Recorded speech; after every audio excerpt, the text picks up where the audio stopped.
Hello guys, welcome back again. So we are going to continue talking about the causative. I hope everything has been clear so far. And now let's continue with another form of the causative for a different situation. What if the person who does the action is important? I mean, we were checking that when we use the expression to have or to get something done, the person who did the action for us was not really important, was like an anonymous mechanic or an anonymous hairdresser or I don't know, someone. But what about if we really want to mention the person that did something for us? Well, today we're going to check a different form of causative. And I want you to start by taking a look at these sentences. Okay, the first one. The first one says, I painted my house, right? I mean, we know that when I say I painted my house, I mean it's something that I did myself, right? Subject and verb. I painted my house with my own hands. I got all messy with the paint, etc. I did it. And if I say I had my house painted, okay, who in this case ordered the action? I did it. I mean, I was the one who ordered to get the house painted. And who performed it? We don't know, right? Maybe some painter, maybe someone in my family that I ordered them to do it. I don't know. The fact is that I did it. I mean, I ordered it and someone else did it. So far, we know, right? Okay, how about the next one? I had my husband paint the house. What's up with that?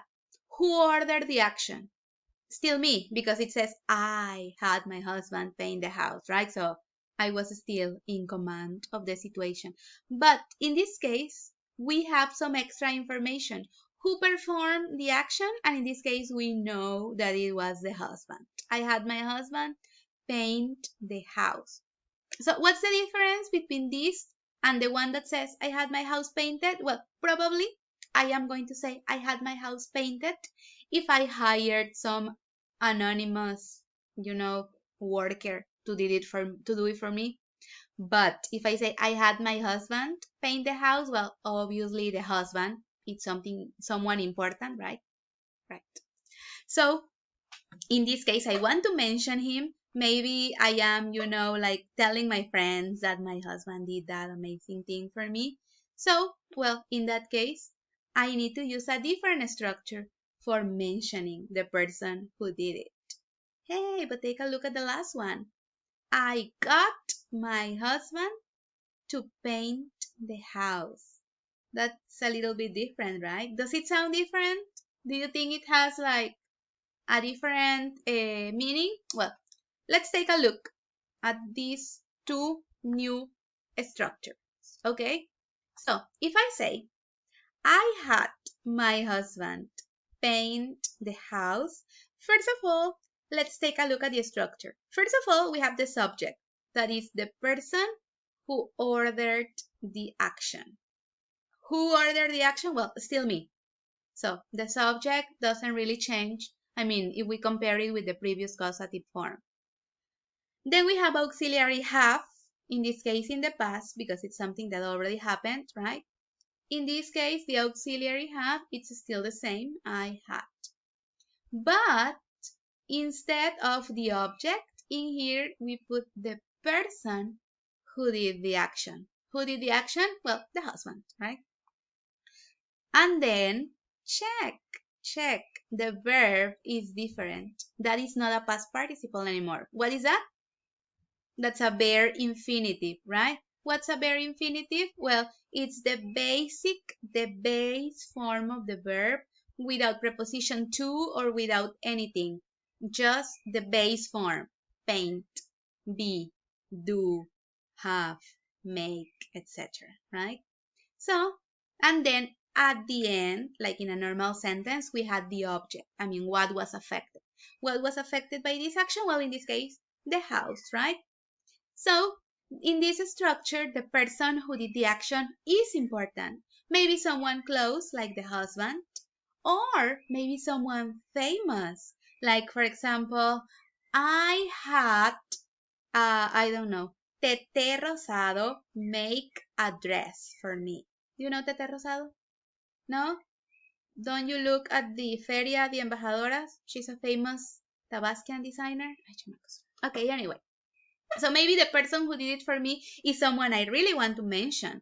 For example, imagine that, you sent your clothes to be made by someone famous, or you sent your cake to be made by a very recognized chef. Well, in this case, you may want to use this structure instead to mention the person that did the action under your orders, right?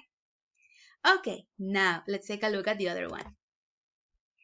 I got my husband to paint the house. Take a look at the two sentences and check if you notice something different. The first one, I had my husband paint the house. That is, I ordered and he obeyed. What about the next one? I got my husband to paint the house. It sounds a little bit different, right?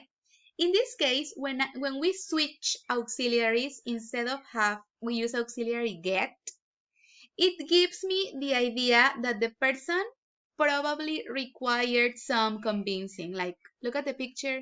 The poor wife is like, sweetie, please paint the house. And then the next day she's like, paint the house. And then the next day and forever and ever until the poor husband is like, okay, I will do it. So the wife says finally, I got my husband to paint the house. So when we switch it, we imply that it required some convincing, some coaxing into do it, okay? So normally this structure with auxiliary get, well, at least it is used by mothers. For example, I got my kids to clean the rooms. Finally. It's not like I ordered and they obeyed quickly. It's like I had to be like pushing and pushing, I got my kid to eat his vegetables, for example. That's like, finally, I made it. Teachers, sometimes teachers use that, I finally got my students to do their homework. So that's like a big achievement, right? So when we use auxiliary have, it's like something I ordered and it was done. But when I say I get someone to do something, that means it was not like an order, but like nagging and nagging and nagging. Okay?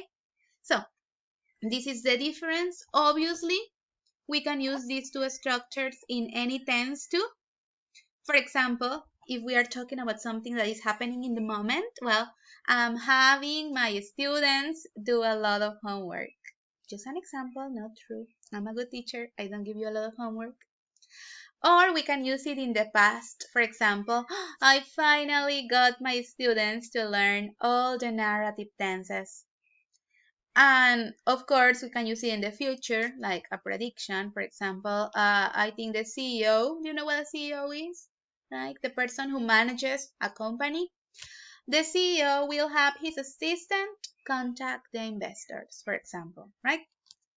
So I just want you to take a look at the verb.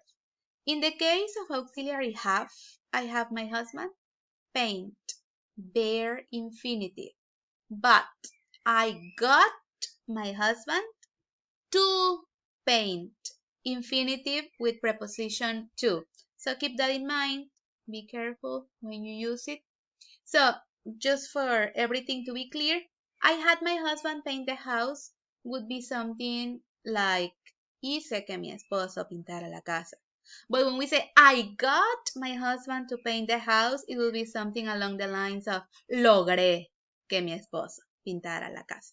More or less, for you to have an idea of the different implications of both, right? Well, it's up to you. How about you? What sort of things do you have done for you? Do you order people a lot? Or do you convince people a lot? Are you a mom? Are you a dad? Do you have employees to do things for you? Or do you do things by yourself? So you are going to tell me now in your homework. Let me know if anything is not clear and we can go over it again. See you.